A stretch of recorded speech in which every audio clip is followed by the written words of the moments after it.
আসসালামু আলাইকুম সুপ্রিয় শিক্ষার্থীরা, কেমন আছো সবাই? আমি আছি তোমাদের সাথে ফাহমিদা সুলতানা মিম। আজ আমরা কি পড়ব বলো তো? তোমাদের সপ্তম শ্রেণীর বাংলাদেশ ও বিশ্ব পরিচয়। তো গত ক্লাসে আমরা তোমাদের সপ্তম শ্রেণীর সপ্তম অধ্যায়টা পড়েছিলাম, অর্ধেক অংশটুকু পড়েছিলাম। তো আজকে আমরা বাকি অংশটুকু পড়ার চেষ্টা করব। তো চলো আমরা কথা না বাড়িয়ে মূল পাঠে চলে যাই। তো দেখো, আজকে আমরা এখান থেকে পড়ব বাংলাদেশের মা ও শিশু মৃত্যুর পরিস্থিতি। তবে তোমাদের নিশ্চয়ই মনে আছে, গত ক্লাসে আমরা লাস্ট শেষ করেছিলাম বাংলাদেশের জনসংখ্যার অভ্যন্তরীণ স্থানান্তরের ফলাফল ও কারণ এবং আন্তর্জাতিক স্থানান্তরের ফলাফল ও কারণ। আর আজকে আমরা শুরু করব এখান থেকে যে বাংলাদেশের মা ও শিশু মৃত্যুর পরিস্থিতি। দেখো, সাধারণভাবে বলা যায় সন্তান প্রসবের পূর্বে, প্রসবকালীন এবং প্রসবের পরবর্তী পূর্ববর্তী প্রসব, এটা বাচ্চা হওয়ার পরবর্তী সময়ে কি হয়, শারীরিক কিংবা অন্যান্য কারণে মায়েরা মৃত্যু করলে তাকে মাতৃমৃত্যু বলে। কেন হয় জানো? ধরো আমি তো সেদিনই গত ক্লাসে বলেছিলাম যে একটা মেয়ের যখন প্রাপ্তবয়স্ক হওয়ার আগে কি হয়, তার বিয়ে হয়ে যায়, তখন সে গর্ভধারণ করে। তো অল্প বয়সে যে গর্ভধারণ করে, তো সে তো নিজেই ছোট, সে যখন আরেকটা বাচ্চা জন্মদান করে তখন কিন্তু তার কি হয়, নানা ধরনের ঝুঁকি সৃষ্টি হয় এবং সে নানা ধরনের শারীরিক দুর্বলতায় ভোগে, যার কারণে তার মৃত্যুও হতে পারে। অনেক সময় দেখবে কি মাকে বাঁচানো যাচ্ছে, বাচ্চাকে বাঁচানো যাচ্ছে না, কেন হচ্ছে? শারীরিক দুর্বলতার কারণে। একইভাবে মাকে বাঁচানো গেলে বাচ্চা বাঁচানো যায় না, আবার বাচ্চা বাঁচানো গেলে মা বাঁচানো যায় না, ঠিক আছে? তো এটা খুবই একটা রিস্কি বিষয়। তো এই কারণে বলছে যে যখন সাধারণভাবে বলা যায় যে প্রসবের পূর্বে এবং প্রসবকালীন পরবর্তী সময়ে শারীরিক কিংবা অন্যান্য কারণে মায়েরা কি করে, মৃত্যুবরণ করে, কারণ তাদের শরীরটা উপযোগী না সন্তান জন্ম দেওয়ার জন্য, ঠিক আছে? তারপরে দেখো, অন্যদিকে জন্মের পর 1 বছরের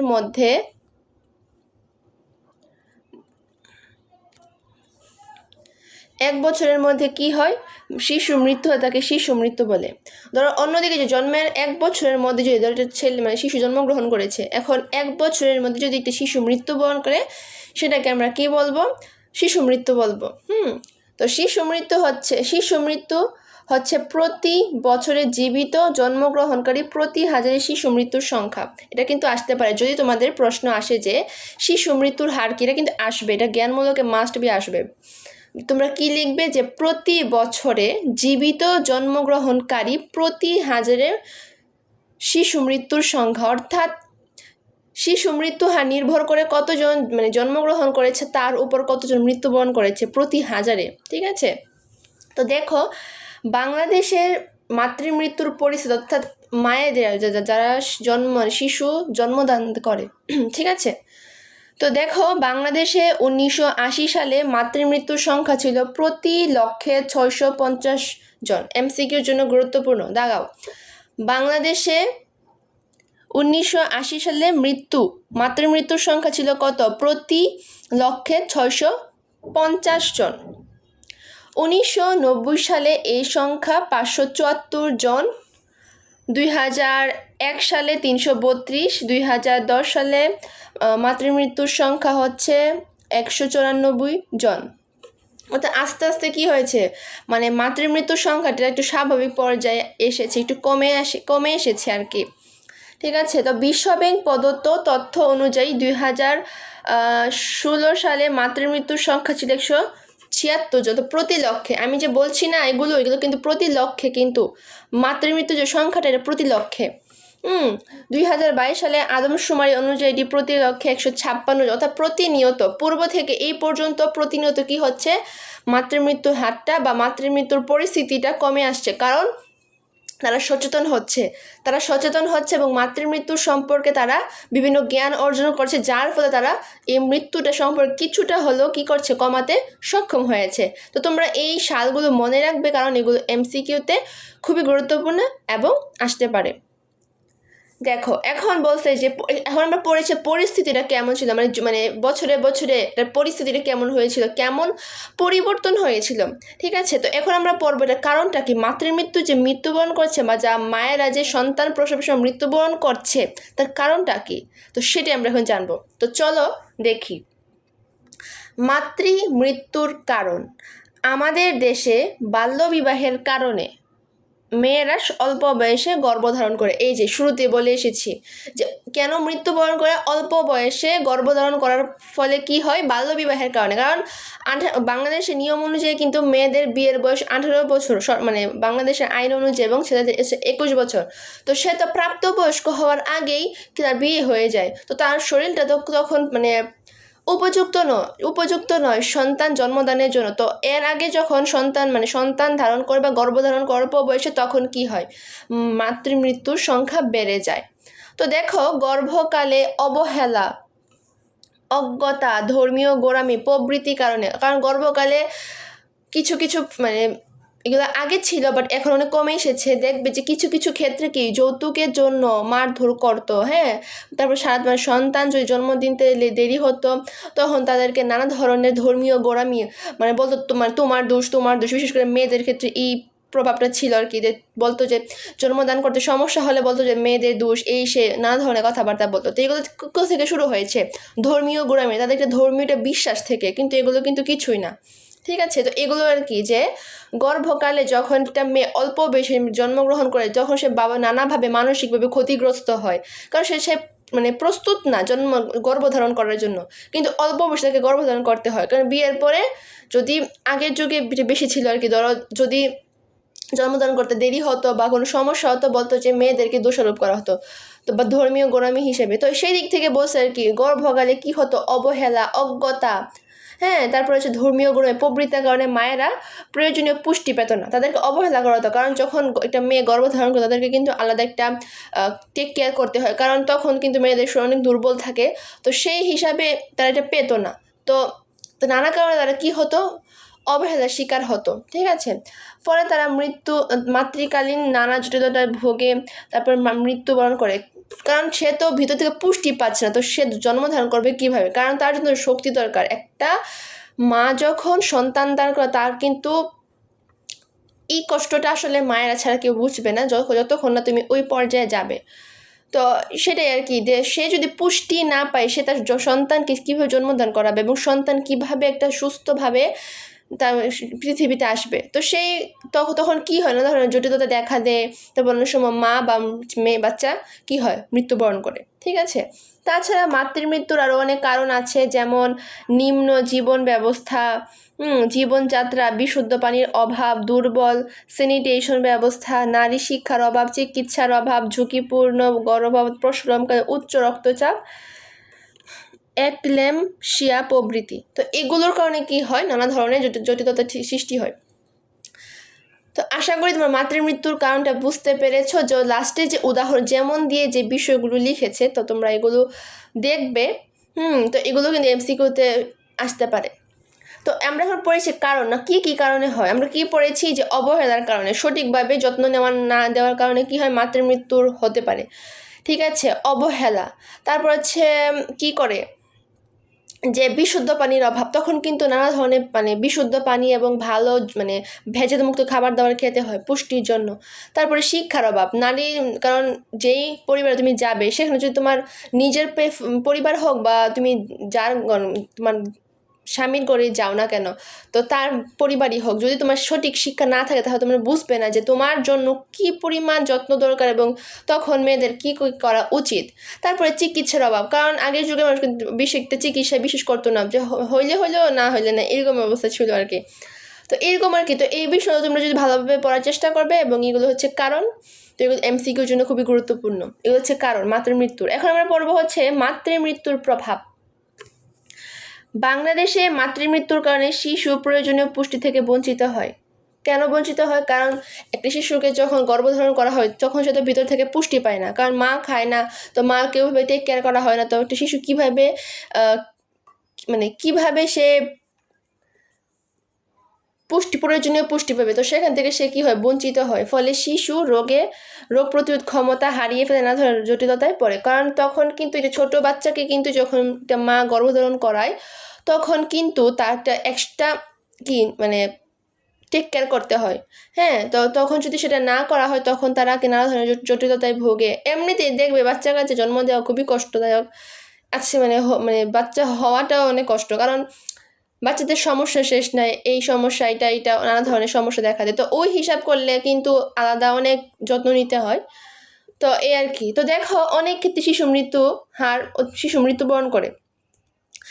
মাতৃহারা শিশু সুষ্ঠু সামাজিক কী করে সমাজ, যদি মা না থাকে, কারণ শিশুটাকে মার মতো কিন্তু মানে বাকি সদস্যরা ওইভাবে তাকে লালন করতে পারবে না, বুঝছো? তো মাতৃমৃত্যুর কারণে সদ্য জন্মগ্রহণকারী শিশুর জন্য মায়ের দুধের বিকল্প প্রয়োজন হয়। কারণ তখন কিন্তু মায়ের দুধ সে পায় না, কীভাবে পাবে? তো তার মা মারা গিয়েছে, তো সে কীভাবে পাবে? যখন সে আলাদা দুধ পান করে, তখন কিন্তু তার একটা প্রয়োজনীয় যে একটা মানে শক্তি, এটা তো আল্লাহ প্রদত্ত আসে। তো এই শক্তিটা কিন্তু সে নর্মাল দুধ বা গরুর দুধ খেয়ে সে পারে না বা পায় না। তো সেটাই বলছে আর কি। তখন তার নানা ধরনের আলাদা করে খাবার খেতে হয় ছোটো থেকে। এতে অনেক ক্ষেত্রে শিশুর পেটের পীড়া মানে হচ্ছে অসুখ আর কি, এবং সমস্যা আক্রান্ত হয়ে পড়ে। ডাক্তারের শরণাপন্ন, ডাক্তারের কাছে যেতে হয়। তারপর সে দরিদ্র পরিবারের জন্য এই অর্থ খরচ করা বাড়তি চাপ, কারণ এমনিতে তারা গরিব, নিজেরাই ঠিক মতো চলতে পারে না। তো তার উপর যদি বাচ্চাদেরকে এক্সট্রা কেয়ার করা হয়, তাহলে তারা কীভাবে কী করবে? তো এই হিসেবে গরিবদের উপর কী হয়ে যায়, বাড়তি চাপ পড়ে যায়। অনেক ক্ষেত্রে মাতৃমৃত্যু পারিবারিক বিশৃঙ্খলার অন্যতম কারণ, অর্থাৎ তখন যদি মাতৃমৃত্যুটা ঘটে, তখন পারিবারিক যে বন্ধনটা ছিল সেটাও কী হয়ে যায়, নষ্ট হয়ে যায়। শিশুর প্রতি পিতার অধিক যত্নশীল ভূমিকা মাতৃমৃত্যুর প্রভাব লাঘবে সহায়ক হতে পারে। অর্থাৎ যদি তোমার তার স্বামী যে জন্মদান করেছে, তার স্বামীটা যদি ভালো হয়, তার মৃত্যুর পরে কিন্তু তার স্বামী তার বাচ্চাটাকে যত্নে লালন পালন করতে পারবে। তো এই হিসাবে কিছুটা হলেও কমানো সম্ভব, ঠিক আছে? কারণ একটা শিশুর আপন হচ্ছে তার প্রথমত সবচেয়ে বেশি আপন হচ্ছে তার মা, তারপর হচ্ছে তার বাবা। তো বাবাটা কিছুটা হলেও লাঘব করা সম্ভব মায়ের তুলনায়, কিন্তু সম্পূর্ণভাবে সম্ভব না, কারণ মায়ের স্থানই, ঠিক আছে? তো এই হচ্ছে কথা। তো আমরা এখন কি পড়লাম, যে বাংলাদেশে মাতৃমৃত্যুর পরিস্থিতি এবং কোন কোন সালে কতটুকু পরিবর্তন এসেছে সেটা পড়েছি। তারপরে পড়েছে মাতৃমৃত্যুর কারণ কী কারণে এই সমস্যা দেখা দেয়। এখন আমরা পড়েছি মাতৃমৃত্যুর প্রভাব, অর্থাৎ কী প্রভাব পড়তে পারে মাতৃমৃত্যুর ফলে, ঠিক আছে? তো এখন আমরা পড়ব হচ্ছে বাংলাদেশের শিশু মৃত্যুর পরিস্থিতি, শিশু মৃত্যুর পরিস্থিতিটা কেমন হয়, ঠিক আছে? বাংলাদেশের শিশু মৃত্যুর হ্রাসে উল্লেখযোগ্য সহায়তা অর্জন করেছে। বাংলাদেশে শিশু মৃত্যুর হ্রাস মানে হচ্ছে কমে এসেছে, উল্লেখযোগ্য সফলতা কী করেছে, অর্জন করেছে। 2008 সালে ইউনিসেফে প্রকাশিত এক রিপোর্টে দেখা যায় 2090 সালে এদেশে জন্ম মৃত্যুর হার ছিল প্রতি হাজারে 149 জন, অর্থাৎ হাজারে ছিল 149 জন। 2006 সালে দাঁড়ায় হচ্ছে 69 জন। 2008 সালে দাঁড়ায় হ্রাস পেয়ে হয়েছে 52। 2016 সালে হ্রাস পেয়ে 28। 2022 সালে বাংলাদেশের প্রতি 1000 জীবন্ত জন্মের পর শিশু মৃত্যু ঘটে 20 জন। সুতরাং বাংলাদেশে মৃত্যুর হার দ্রুত হ্রাস পেয়েছে, অর্থাৎ মাতৃমৃত্যুর থেকেও কিন্তু শিশু মৃত্যুর হারটা অনেকটাই কমে এসেছে, ঠিক আছে? তো শিশু মৃত্যুর উল্লেখযোগ্য হারের হ্রাস পেলেও উন্নত দেশগুলোর তুলনায় হার অনেক বেশি। অর্থাৎ বাংলাদেশে যে শিশু মৃত্যুটা যে কমে এসেছে, এটা অন্যান্য দেশ থেকে বাংলাদেশে অনেকটাই কম, কমানো সম্ভব হয়েছে আর কি। তো আমরা এগুলো পড়ার চেষ্টা করব, কারণ এই যে সালগুলো দিয়েছে, কোন সালে কতজন মৃত্যুবরণ করেছে, তো এই সবগুলো বিষয় কিন্তু তোমরা মনে রাখবে, কারণ এগুলো এমসিকিউতে খুবই গুরুত্বপূর্ণ এবং আসতে পারে, ঠিক আছে? এগুলো কিন্তু বোঝানোর কিছু নেই, এগুলো মনে রাখার বিষয়, যেটা বাংলাদেশের শিশু মৃত্যুর যে পরিস্থিতিটা। তারপর দেখো, শিশু মৃত্যুর কারণ, তো শিশু মৃত্যুবরণ করে কেন, কারণ তো অবশ্যই আছে, যেহেতু মাতৃমৃত্যুর কারণ আছে, শিশু মৃত্যুরও কারণ আছে। তো দেখি কি লেখা আছে। বাংলাদেশের অনেক মানুষ এখনও দারিদ্র্যের সীমার নিচে বসবাস করে। তোমাদেরকে আমি বারবার বলি, বাংলাদেশ কিন্তু দারিদ্র দেশ না। উপযুক্ত প্রশিক্ষণপ্রাপ্ত দক্ষ জনশক্তির কারণে বাংলাদেশের যে জনসম্পদগুলো এগুলো কাজে লাগানো সম্ভব হচ্ছে না, যার কারণে বাংলাদেশ অনেকগুলো দেশ থেকে পিছিয়ে আছে। কিন্তু বাংলাদেশ কিন্তু দারিদ্র দেশ না। তো এটা তোমরা সবসময় মনে রাখবে, কিন্তু পড়ার সময় তো এটা অবশ্যই মনে রাখতে হবে যে না, বাংলাদেশটা দারিদ্র সীমার নিচে বসবাস করছে আর কি। তো দেখো যে ফলে মা ও শিশু সঠিক স্বাস্থ্য ব্যবস্থা, পরিচর্যা, পুষ্টিকর খাবার থেকে কি হয়, বঞ্চিত হয়। যেহেতু বাংলাদেশ একটা গরিব দেশ, আমাদেরকে মিথ্যা কথা শিখাচ্ছে, বুঝছো? তো বাংলাদেশ হচ্ছে গরিব দেশ, তো যার কারণে কি হচ্ছে, স্বাস্থ্যসেবা, পরিচর্যা ও পুষ্টিকর খাবার থেকে বঞ্চিত হতে হচ্ছে, যেহেতু বাংলাদেশে টাকা পয়সা নাই। মূলত দারিদ্র্যের কারণে শিশুর মূলত কিসের, যদি একটা প্রশ্ন, সেটা কিন্তু তোমরা সৃজনশীলে ব্যবহার করতে পারবে যে দারিদ্র্যের কারণে শিশুদের একটা অংশ মৃত্যুবরণ করে। কিসের কারণে? দারিদ্র্যের কারণে। তাছাড়া এদেশে এখনও বাল্যবিবাহের প্রচলন আছে। অল্প বয়সে গর্ভধারণ করার সন্তান দুর্বল ও পুষ্টিহীন হয়, অনেক সময় শারীরিক জটিলতায় শিশু মৃত্যুর বরণ করে। এই যে বিষয়গুলো আমরা কিন্তু কি জানি বলে মাতৃমৃত্যুর হারেও পড়েছি। সেম কিছু কিছু জায়গায় শুধু পরিবর্তন হয়েছে, না হলে মাতৃমৃত্যুর যে কারণগুলো এগুলো কিন্তু শিশু মৃত্যুর মধ্যে অন্তর্ভুক্ত আছে। যেহেতু মা আর শিশুর মধ্যে কানেকশন আছে, তাই মাতৃমৃত্যুর সাথে শিশু মৃত্যুর যে বিষয়াবলী এগুলোর কিছু কানেকশন আছে। তো দেখো, শারীরিক জটিলতা কি হয়, শিশু মৃত্যুবরণ করে। এখনও এদেশে গ্রাম্য প্রশিক্ষণহীন ধাত্রীর হাতে প্রসব হয়, যা শিশুর মৃত্যুর হার বাড়িয়ে দেয়। কিছু কিছু গ্রামাঞ্চল, প্রত্যন্ত যে গ্রামাঞ্চল আছে যেগুলোর মধ্যে শহরের ছোঁয়া লাগেনি, তো সেই এলাকাতে কিন্তু ঘরোয়াভাবে কিন্তু যারা যে ধাত্রী, যারা সন্তান প্রসব করে আর কি, তো তাদের মাধ্যমে সন্তান কি করা হয়, জন্মদান করা হয়। অনেক সময় সঠিকভাবে প্রসবের কারণে কি হয়, সঠিকভাবে প্রসব না হওয়ার কারণে কি হয়, শিশু মৃত্যু ঘটতে পারে, ঠিক আছে। আবার মায়ের অসুস্থতার কারণে অনেক সময় শিশুরা অপুষ্টিতে ভোগে। অপুষ্টির কারণে বিভিন্ন ধরনের রোগ হয়, ফলে অনেক শিশু কি করে, মৃত্যুবরণ করে, ঠিক আছে। তো আমরা এই বিষয়ে বলে কিন্তু আমরা মাতৃমৃত্যুর হারও পড়েছি। তো তোমরা যদি ভালোভাবে খেয়াল করো তাহলে বুঝতে পারবে। তো দেখো লিখেছে যে পানিতে ডুবে মারা যাওয়া বাংলাদেশের শিশু মৃত্যুর অন্যতম কারণ। এটা একটা জ্ঞানমূলক, যে পানিতে ডুবে মারা যাওয়া বাংলাদেশের শিশু মৃত্যুর অন্যতম একটা কারণ। শিশুদের সাঁতার না জানা, বয়স্কদের তত্ত্বাবধান বা সচেতনের ঘাটতি, পুকুর ধারে নিরাপত্তা, বেষ্টনীর অভাব ইত্যাদির কারণে বাংলাদেশে অনেক শিশু আজকাল মারা যাচ্ছে। বর্তমান যে বাচ্চা কাচ্চাগুলো আছে তাদের জন্য কিন্তু ঝুঁকিপূর্ণ। আগের বাচ্চা কাচ্চাগুলো কিন্তু খুব শান্ত প্রকৃতির ছিল, এবং তারা কিন্তু, তোমরা নিশ্চয়ই জানো, আগের যুগে নানি দাদিরা কিন্তু 10টা 12টা বাচ্চা তাদের হতো, কিন্তু এখন একটাই যে নাচায় 10টা 12টা তো একদম সাধ্যের বাহিরে, এটাকে সামলাতে অনেক কষ্ট হয়ে যায়। তো এই হিসাবে আর কি, তো তাদেরকে কি করতে হবে, সাঁতার শেখাতে হবে, তারপর হচ্ছে তাদের সচেতনতা আনতে হবে, যেহেতু এখন বাচ্চা কাচ্চা খুবই দুষ্টু হয়, তো সেই দিক থেকে আমাদের সচেতন হতে হবে। এবং যেই এলাকাতে পুকুর আছে, তো সেই এলাকা থেকে বাচ্চাটাকে নিরাপদে রাখার ব্যবস্থা করতে হবে। এই সব কিছু হচ্ছে যদি কমানো যায়, তাহলে শিশু মৃত্যুটা কি হবে, কমানো যাবে, এবং শিশুরা অকালে মারা যাবে না। আমাদের দেশে হোম, পোলিও, যক্ষ্মা, ধনুষ্টঙ্কার, তারপর হচ্ছে ডিপথেরিয়া, তারপর হচ্ছে হুইপিং, কাশি ইত্যাদি রোগে শিশু মৃত্যুর হার কমলে এখনও এর প্রভাব অনেক অঞ্চলে রয়েছে। কারণ শিশুদের জন্মের পরে কিন্তু টিকা দিতে হয়, তো সেই টিকাটা যদি প্রয়োজন মতো না দিতে পারে, তখন কিন্তু নানা ধরনের সমস্যার ঝুঁকি বেড়ে যায়। এই কারণে শিশু মৃত্যুর হার বাড়ছে। প্রয়োজনীয় স্বাস্থ্যের অভাব, গ্রাম ও শহরে চিকিৎসার সুযোগ সুবিধার তারতম্যের কারণে, অর্থাৎ পার্থক্যের কারণে। কারণ শহরের মতো তো গ্রামের চিকিৎসা হবে না, কারণ তারা ওইভাবে সচেতন না। এদেশের গ্রামীণ এলাকায় শিশু মৃত্যুর হার বেশি, কারণ তারা সচেতন না শহরের অঞ্চলের মানুষদের মতো।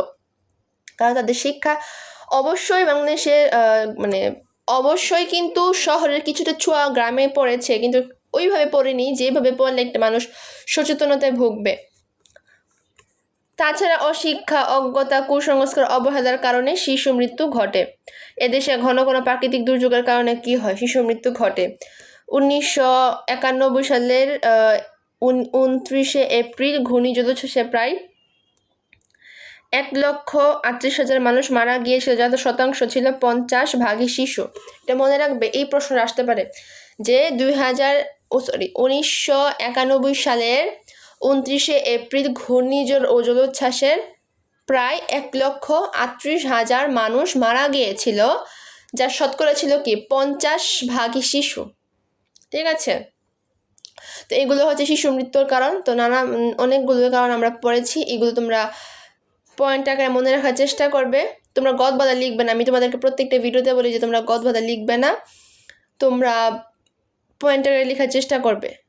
ধরো দেখো এখানে লিখেছে, ধরো শিশু মৃত্যুর কারণটা তুমি লিখবে যে শিশু মৃত্যুর অন্যতম কারণ হচ্ছে দারিদ্র্য সীমার নিচে বাংলাদেশের মানুষ বসবাস করে। তারপরে লিখলে যে নানা ধরনের জটিলতার কারণে শিশু মৃত্যু ঘটতে পারে। তারপরে লিখলে যে পানিতে ডুবে যাওয়ার ফলে শিশু মৃত্যু ঘটতে পারে। তারপর হচ্ছে শিশুদের সাঁতার না জানার ফলে এবং বয়স্কদের সচেতনতা না হওয়ার কারণে শিশু মৃত্যু ঘটতে পারে। তারপর যে প্রয়োজনীয় পুষ্টির অভাবে শিশু মৃত্যু ঘটতে পারে। তো এইগুলো তোমরা পয়েন্ট আকারে একটা করে লিখবে। ঠিক আছে, তো দেখো এখানে আছে শিশু মৃত্যুর প্রভাব। তো শিশু মৃত্যুর কি প্রভাব পড়তে পারে আমাদের দেশে? পরিবারে শিশু মৃত্যুর ঘটনা খুবই দুঃখজনক।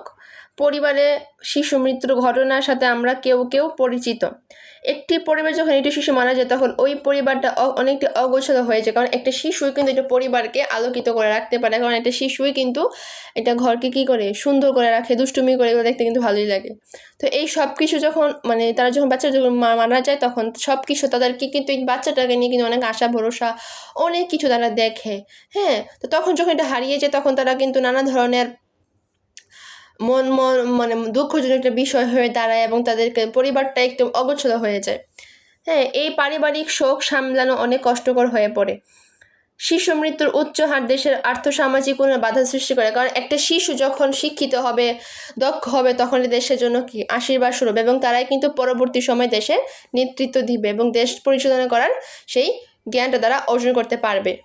শিশু মৃত্যুজনিত কারণে পরিবারের সদস্যরা মানসিকভাবে বিপর্যস্ত হয়ে পড়ে, তারা ভেঙে পড়ে, কারণ একটা শিশুকে জন্মদান করা কিন্তু মায়ের অনেক কষ্টসাধ্য।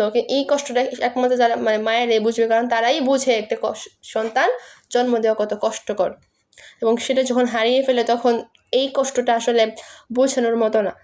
তো সেটাই বলছে যে পরিবারের সদস্যরা মানসিকভাবে বিপর্যস্ত হয়ে থাকে, যা পরিবারের উপার্জনক্ষম ব্যক্তির স্বাভাবিক কাজকর্মে বাধা সৃষ্টি করে, ফলে পরিবারটিও অর্থনৈতিকভাবে ক্ষতিগ্রস্ত হয়। তাই আমাদের শিশু মৃত্যুর বিষয়ে সচেতন হতে হবে। শিশু মৃত্যুর প্রতিহারে সচেতনমূলক কার্যক্রম গ্রহণ করতে হবে। তো আশা করি তোমাকে বোঝাতে পেরেছি মাতৃমৃত্যু জিনিসটা, পরিস্থিতিটা কেমন ছিল, তার কারণটা, তার প্রভাব। এখন আমরা পড়েছি শিশু মৃত্যুর পরিস্থিতি, কারণ, প্রভাব। আশা করি তোমরা বুঝতে পেরেছো। মাতৃমৃত্যু আর শিশু মৃত্যুর মধ্যে বেশি পার্থক্য নেই, কিছু পার্থক্য আছে। তো এগুলো তোমরা একটু দেখে নেবে, আশা করি তোমরা পারবে ইনশাল্লাহ। তো দেখো আমরা পরবর্তী যাই। তো এখন আমরা পড়ব বাংলাদেশের জনসংখ্যা, প্রাকৃতিক সম্পদ। ঠিক আছে, প্রাকৃতিক সম্পদ দেশের হচ্ছে মহামূল্যবান। এই সম্পদ একটি দেশের সামাজিক, রাজনৈতিক এবং অর্থনৈতিক শক্তির মূল উৎস। যদি বলে প্রাকৃতিক সম্পদ একটি দেশের কোন ক্ষেত্রে শক্তির মূল উৎস, বলবে সামাজিক, রাজনৈতিক, অর্থনৈতিক। সামাজিক, রাজনৈতিক, অর্থনৈতিক। যে দেশ যত বেশি প্রাকৃতিক সম্পদ সমৃদ্ধ, সে দেশ তত অর্থনৈতিকভাবে শক্তিশালী। আমরা কিন্তু গত আরেকটা অধ্যায়ে পড়েছিলাম যে বাংলাদেশে যেই তুলনায় প্রাকৃতিক সম্পদ থাকার কথা সেই তুলনায় কিন্তু নেই। দরকার হচ্ছে 25 ভাগ, আছে 17 ভাগ। বনভূমি কেটে ফেলার কারণে বনভূমি কেটে ফেলার কারণে যে প্রাকৃতিক যে বিষয়াবলী, যে সম্পদগুলো বিলুপ্ত হয়ে যাচ্ছে, এবং আমাদের অর্থনৈতিক ক্ষেত্রে প্রভাব ফেলছে। নিশ্চয়ই তোমরা বিশ্ব মানচিত্র দেখেছো হ্যাঁ, মানচিত্রে কানাডা, রাশিয়া, সৌদি আরব, তারপর যে যুক্তরাষ্ট্র, কত বড় দেশ, তাদের প্রচুর প্রাকৃতিক সম্পদ যা জনসংখ্যার চাহিদার তুলনায় অনেক বেশি।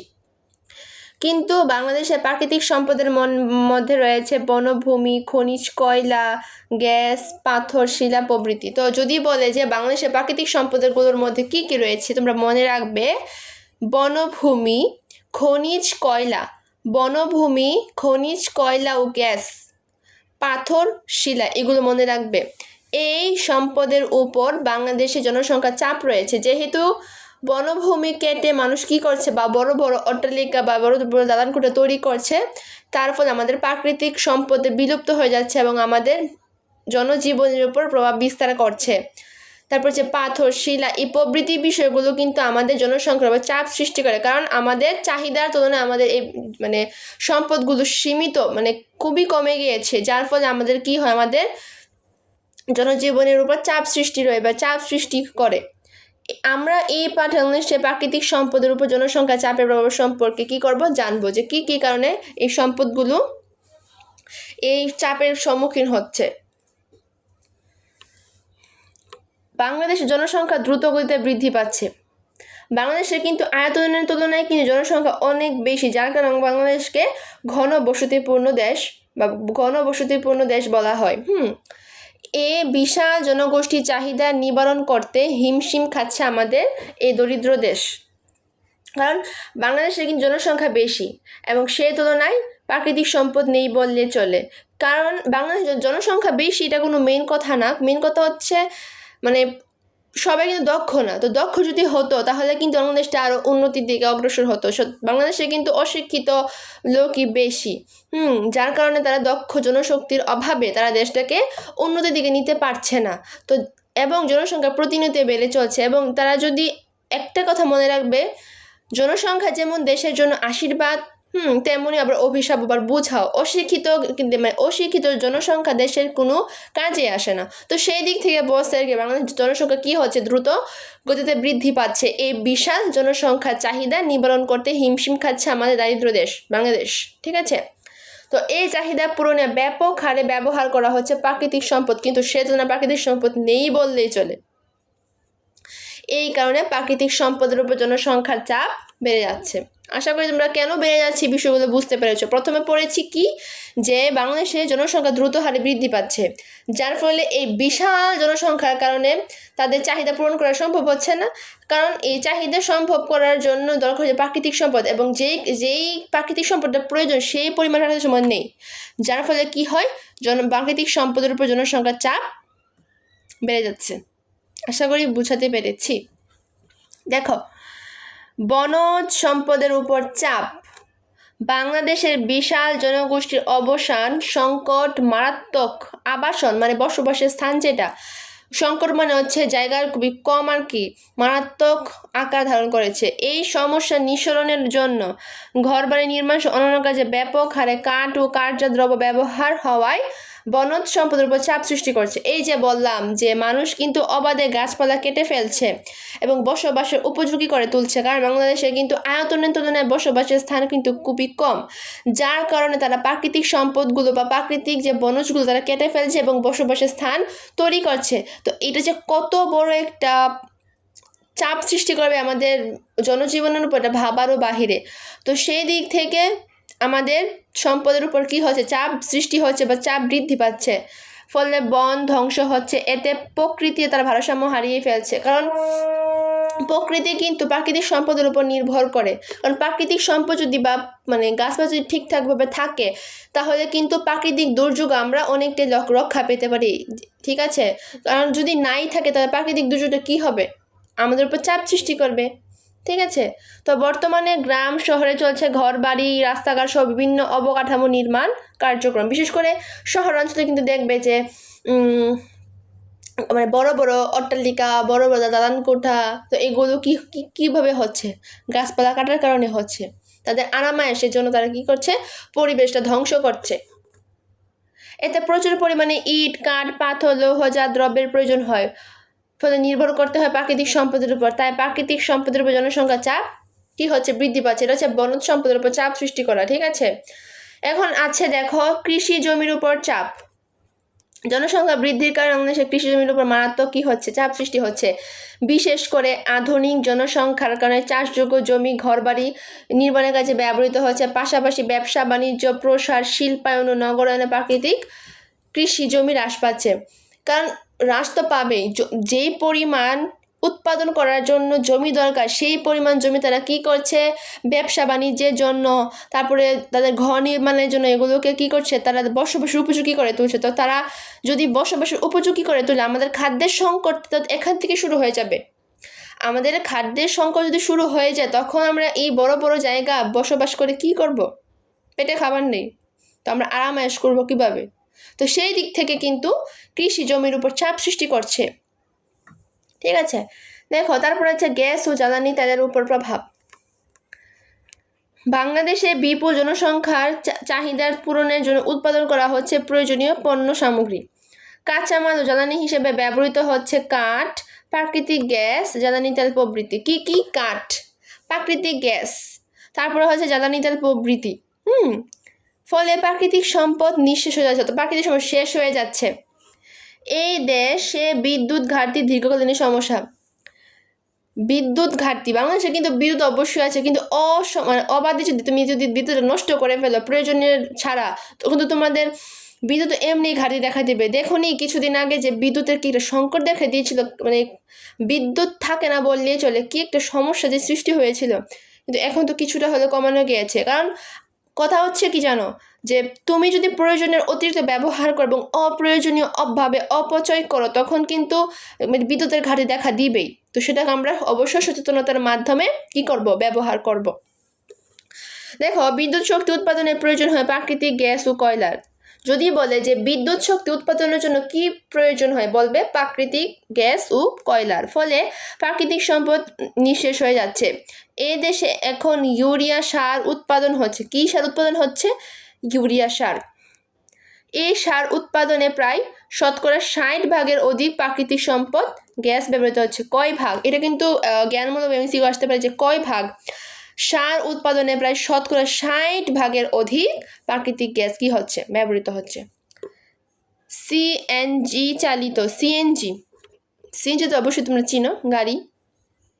তো সিএনজি যানবাহনকে গ্যাসের ব্যবহার করা হয়। এই গ্যাসের উপর কি হচ্ছে, চাপ সৃষ্টি হচ্ছে। অর্থাৎ আমরা যদি প্রয়োজনের তুলনায় উল্টাপাল্টাভাবে প্রাকৃতিক সম্পদ ব্যবহার করি তাহলে কিন্তু এগুলো নিঃশেষ হয়ে যাবে।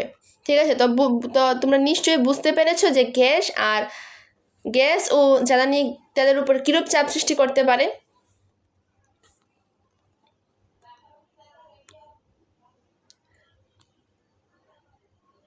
তারপর আছে দেখো পানি সম্পদের উপর চাপ। বাংলাদেশের কলকারখানার বজ্র পদার্থ পানি সম্পদকে নানাভাবে দূষিত করছে।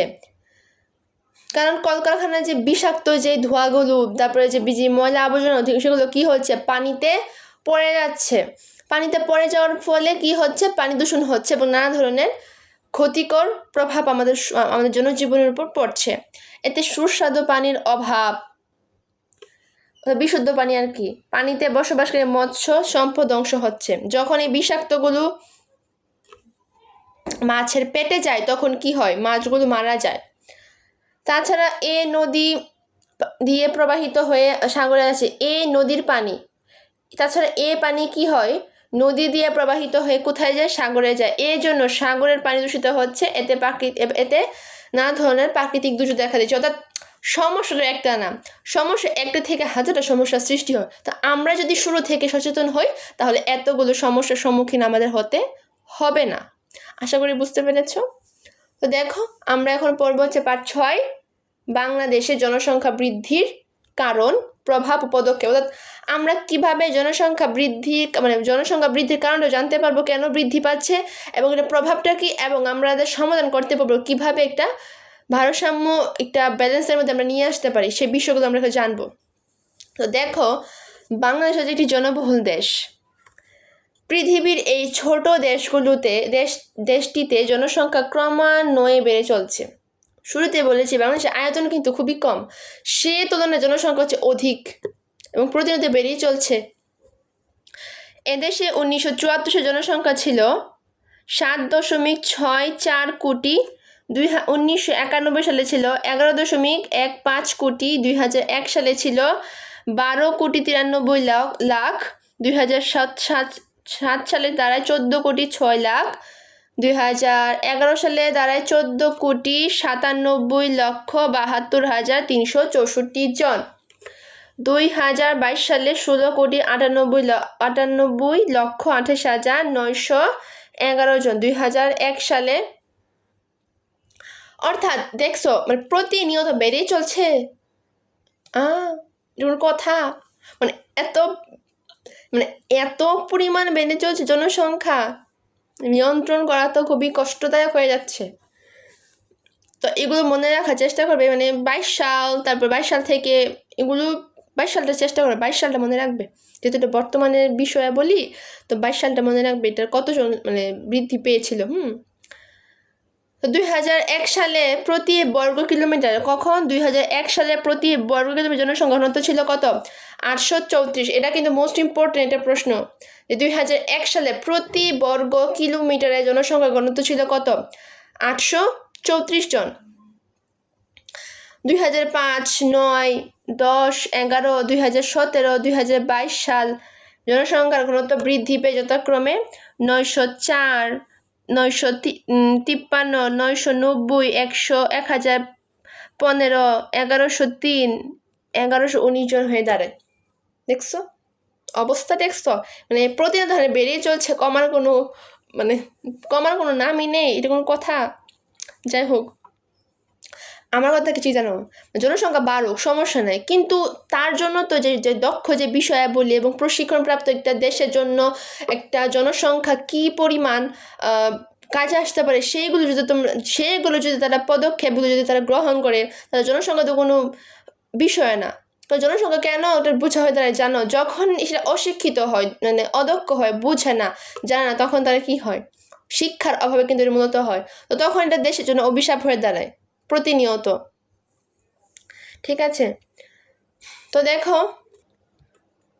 দেখো এখন আমরা পড়বো হচ্ছে জনসংখ্যা বৃদ্ধির কারণগুলো এখন জানবো আমরা। জনসংখ্যা বৃদ্ধির একক কোনো কি নেই, কারণ নেই। অনেক কারণে কি হয়? জনসংখ্যা বৃদ্ধি ঘটে। তার মধ্যে কয়েকটি কারণ আমরা পড়বো। তো প্রথমত কারণটা কিন্তু খুবই গুরুত্বপূর্ণ, দাগাও, যে জনসংখ্যা হ্রাস বৃদ্ধির মুখ্য কারণ কি? জন্ম ও মৃত্যু। বাংলাদেশে স্থূল জন্মহার ও স্থূল মৃত্যুহার এর পার্থক্য আছে। এদেশে স্থূল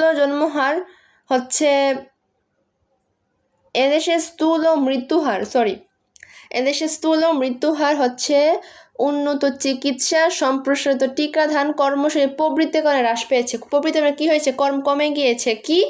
শিশু মৃত্যুর যেই মৃত্যুহারটা, এটা কি হয়েছে? কমে গিয়েছে। তারপর দেখো, এই কারণে জনসংখ্যা বেড়েই চলছে। এক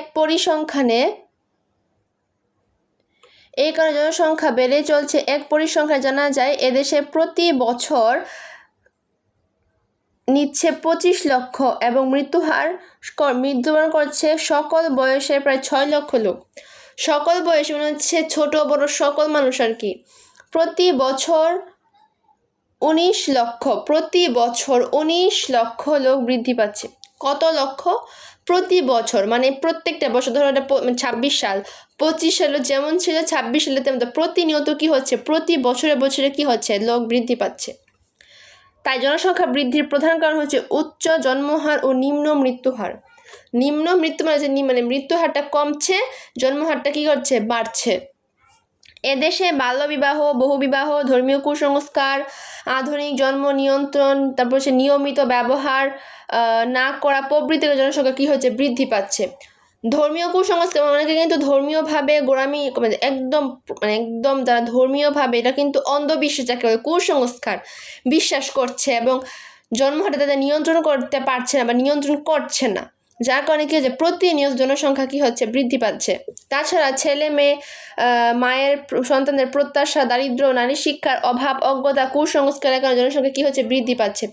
সন্তান জন্মদানের জন্য কিন্তু বাপ মার কিন্তু কি নেই? নিয়ন্ত্রণ, মানে জন্মহারটা যে নিয়ন্ত্রণ করার বিষয়ে তারা সচেতন নয়। তো সেই দিক থেকে কি হচ্ছে, জনসংখ্যা প্রতিনিয়ত বৃদ্ধি পাচ্ছে। বাংলাদেশ জনসংখ্যা নিয়ন্ত্রণের লক্ষ্যে যেসব কার্যক্রম পরিচালিত হচ্ছে, এইসব কার্যক্রমের মধ্যে হচ্ছে সমন্বয়হীনতা, কার্যক্রম বাস্তবায়ন তৎপরতার অভাব, কার্যকর প্রচারণার অভাব। এই বিষয়গুলো তাদের সাথে তাদেরকে সচেতনতার যে বিষয়গুলো, এগুলো তাদের অভাব রয়েছে। প্রচারণা করা, সকলকে জানানোর বিষয়ে কি রয়েছে, অভাব রয়েছে, যার কারণে জনসংখ্যা বৃদ্ধি পাচ্ছে। জন্ম, মৃত্যু, বিবাহ, বিচ্ছেদের নিবন্ধন বাধ্যতামূলক ও বাস্তবায়নের ধীরগতি, কর্মক্ষম নারী পুরুষের কর্মসংস্থানের ব্যবস্থা ত্বরান্বিত না করার কারণে জনসংখ্যা কি হচ্ছে, দ্রুত বৃদ্ধি পাচ্ছে। ঠিক আছে, তো তারা এসব বিষয়ে সচেতন হচ্ছে না এবং বুঝতে পারছে না, তাদের শিক্ষার অভাবে, জ্ঞানের অভাবে, যার কারণে জনসংখ্যা প্রতিনিয়ত কি হচ্ছে, বৃদ্ধি পাচ্ছে। তো আশা করি আমরা জনসংখ্যা বৃদ্ধির কারণটা বুঝতে পেরেছি। ঠিক আছে, তো এখন আমরা দেখবো জনসংখ্যা বৃদ্ধির কারণে আমাদের কি কি প্রভাব পড়তে পারে আমাদের জীবনে। তোমরা চতুর্থ, পঞ্চম ও ষষ্ঠ শ্রেণীর জনসংখ্যা বৃদ্ধির প্রভাব সম্পর্কে জেনেছ। জনসংখ্যা বৃদ্ধির ফলে দেশে নির্ভরশীল জনসংখ্যা বৃদ্ধি পাচ্ছে, তবে আগামী 3 দশকে নির্ভর জনসংখ্যা 40% এবং কর্মক্ষম জনসংখ্যা 60% কাছাকাছি থাকবে। কাজের স্থান থাকবে 40, জনসংখ্যা থাকবে 60। এই কর্মক্ষম জনসংখ্যাকে কর্মদক্ষ করে গড়ে তুলে কাজে লাগালে দেশ খুব মানে কি হবে, দ্রুত উন্নতি করবে। কি বলছে বুঝছো, বলছে যে 40% জনসংখ্যা থাকবে এবং তাদের দক্ষতা থাকবে 60%। কারণ জনসংখ্যা যেহেতু কম এবং তাদের কাজের দক্ষতা যেহেতু বেশি, সেই কারণে কি হবে, যদি তারা সঠিকভাবে কাজে লাগাতে পারে তাহলে দেশটা কি হবে, দ্রুত উন্নতি হবে। আর যদি না পারে তাহলে কি হবে, দেশটা হুমকির দিকে ধাবিত হবে। তো আমরা এখন পড়েছি জনসংখ্যা যে কত সাল থেকে কত সাল পর্যন্ত তার মানে বৃদ্ধি, তারপর হ্রাস পেয়েছে, বৃদ্ধি পেয়েছে। তারপর আমরা পড়েছি এটার কি পড়েছি, কারণ পড়েছি কেন এইসব মানে বৃদ্ধি হয় বা মৃত্যুহার, জন্মহার, এগুলোর মানে হ্রাস বৃদ্ধিটা পড়েছি। তারপরে পড়েছি প্রভাব, কি কি কারণ আমাদের প্রভাব পড়তে পারে। এখন আমরা পড়বো যেহেতু আমরা সব কিছুতেই পড়েছি যে যেগুলোর ইতিবাচক, তার যেগুলো নেতিবাচক ইতিবাচক দিক আছে, ইতিবাচক দিক থাকলেও নেতিবাচক দিক আছে। অর্থাৎ ভালো দিক থাকলে খারাপ দিক থাকে, খারাপ দিক থাকলে ভালো দিক থাকে। তো আমরা ওদের অবশ্যই এটার থেকে মুক্তি পাওয়ার অবশ্যই কিছু পদক্ষেপ রয়েছে এবং সেই পদক্ষেপগুলো পড়ার চেষ্টা করব। দেখো, জনসংখ্যার সমস্যার সমাধানে করণীয় আমাদের কি কি করণীয়। প্রথমে আছে জনসংখ্যার সমাধানে প্রয়োজনীয় বাল্যবিবাহ আইনের কার্যকর বাস্তবায়ন করা। অর্থাৎ বাল্যবিবাহটা আমাদেরকে কি করতে হবে, নিয়ন্ত্রণে আনতে হবে এবং বাল্যবিবাহ যদি না দিতে পারে সেই ব্যাপারে আমাদেরকে সচেতন হতে হবে, চোখ কান খোলা রাখতে হবে আর কি। তাছাড়া বিবাহের ক্ষেত্রে আইন অনুযায়ী বয়সে ছেলেদের 21, মেয়েদের 18 বছর কি করতে হবে, প্রয়োগ কার্যকর করতে হবে। তারপরে 2 আছে, দেখো, প্রাপ্তবয়স্ক নারী পুরুষের জন্য বিভিন্ন ধরনের উৎপাদনমুখী কর্মের সুযোগ সৃষ্টি করা এবং অংশগ্রহণ নিশ্চিত করা। যারা প্রাপ্তবয়স্ক তাদেরকে কর্মসংস্থানের ব্যবস্থা করে দেওয়া এবং যারা যাতে সঠিকভাবে এবং সকলে যাতে সমানভাবে অংশগ্রহণ করতে পারে সেই ব্যাপারে ব্যবস্থা গ্রহণ করা বা নিশ্চিত করা। তারপর আছে জন্ম নিয়ন্ত্রণ পদ্ধতি গ্রহণ কর্মসূচি সফল বাস্তবায়ন, ছোট পরিবার গঠন উদ্বুদ্ধ করা। অর্থাৎ আমাদেরকেও মানে জন্ম পদ্ধতি নিয়ন্ত্রণ কীভাবে করতে হয়, হ্যাঁ, এবং কিভাবে করলে আমরা দেশের উন্নতি করতে পারবো সেই ব্যাপারে আমাদেরকে পদক্ষেপ নিতে হবে এবং কর্মসূচি পরিকল্পনা করতে হবে এবং সেই অনুযায়ী আমাদেরকে বাস্তবায়ন করতে হবে এবং ছোট পরিবার গ্রহণ করতে হবে। বর্তমানে কিন্তু ছোট পরিবার একক পরিবার যেটা, এটা কিন্তু প্রভাব বেশি। ঠিক আছে, বিশেষ করে শহর অঞ্চলে একক বা ছোট পরিবারের গঠনটা কিছু বেশি রয়েছে। তারপরে দেখো, জনসংখ্যাকে মানব সম্পদে রূপান্তর করতে হবে, কারণ একটা দেশের মানে জনসংখ্যা কিন্তু দেশের মানে মানুষের দেশের একটা জনসংখ্যায় কিন্তু মানব সম্পদে পরিণত হয় যদি তার জ্ঞান বুদ্ধি, তারপর দক্ষ এবং প্রশিক্ষণপ্রাপ্ত হয় এবং দেশটাকে উন্নতির দিকে নিয়ে যাওয়ার জন্য একটা দক্ষ জনসম্পদ কিন্তু পরিণত হতে পারে। এই মানব সম্পদ উন্নয়নের জন্য শিক্ষা, প্রশিক্ষণ, স্বাস্থ্য সেবা, বাস্তবায়ন ব্যবস্থা উন্নয়ন করার লক্ষ্যে প্রয়োজনীয় পদক্ষেপ গ্রহণ করতে হবে।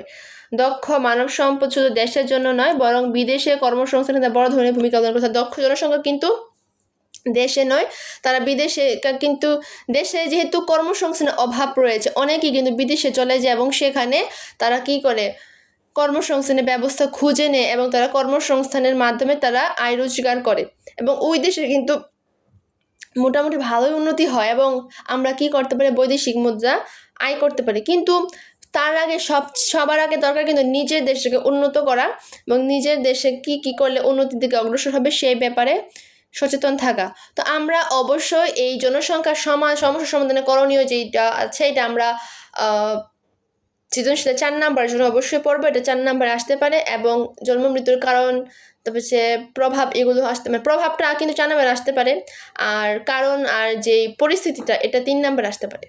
ঠিক আছে, তো আজকে আমরা এতটুকুই পড়লাম, সবটা পড়লাম। তো আশা করি তোমরা তোমাদেরকে বুঝাতে পেরেছি। না বুঝলে আমাকে কমেন্ট করে অবশ্যই জানাবে কোন জায়গাটা বুঝতে পারোনি। দেখো এখানে অনুশীলনী আছে, তোমরা যদি পাঠটা সবটা ভালোভাবে পড়ো তাহলে ইনশাল্লাহ তোমরা এই মানে এমসিকিউ ছাড়াও আর বইয়ে যে অতিরিক্ত এমসিকিউ আছে এগুলো মানে পারবে। তারপর আছে দেখো সৃজনশীল আছে, এখানে 2টা সৃজনশীল আছে, তোমরা চেষ্টা করবে পাঠটা পড়লে তোমরা এমনিতেই পারবে। ঠিক আছে, এটা পড়ার চেষ্টা করবে এবং সংক্ষিপ্ত প্রশ্ন আছে।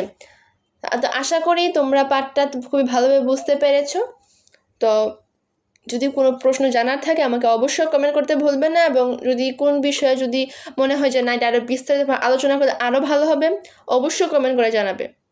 তো ততক্ষণ পর্যন্ত সকলে ভালো থাকো, সুস্থ থাকো, আল্লাহ হাফেজ।